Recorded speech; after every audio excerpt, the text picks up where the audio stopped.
Congratulations. Thank you very much. There's lots of places that I'm going to take you. Really?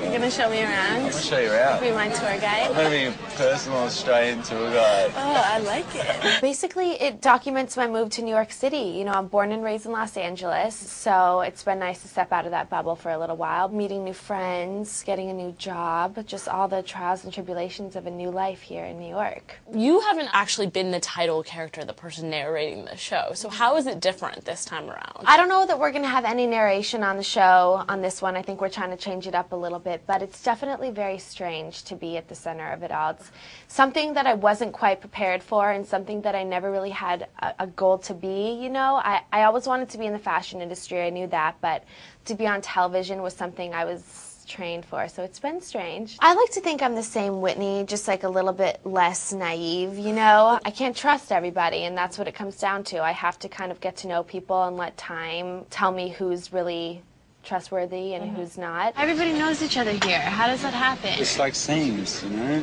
People hang out in different scenes.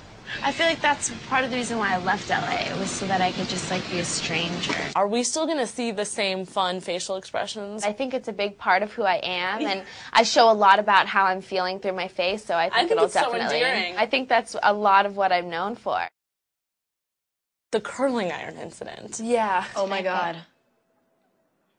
Ew, what is that? I just want to know how they could possibly have replaced that dress so fast. We called the designer, and directly to the designer, but to call the store, and they have so many dresses there. We basically said we had a little mishap. You worded it so well. When you were like, we had a little setback. Yeah. That is a great word. I gotta They use didn't that. really ask for details, which we were lucky. I don't know what I would have said if they asked for exactly what happened. We had to ask Teen Vogue to help us buy that dress because we ruined it. What the heck happened when they found out you burned their dress? They were not happy about it, but Teen Vogue was even more upset with us, you know? Yeah. Like, they just thought it was so irresponsible. Where did you go when you walked off with Jay? You know, I think we went out for a drink or something Yeah. afterwards, and then I just went home. I had such an early flight that I tried to be as responsible as possible.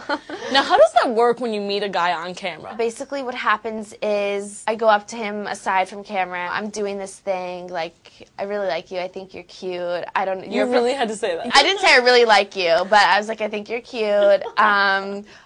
Do you feel comfortable on camera, you know? And he's a performer, so I think he felt natural about it. So you just wandered off into the night and got a drink? We wanted to really just, like, chat without the cameras there because of course. everyone can be a little bit fazed by it, and you just, like, feel awkward in your own skin, especially someone that just is being introduced to it all. And now we'll see him on the city. Can I sing for you tonight, Whitney?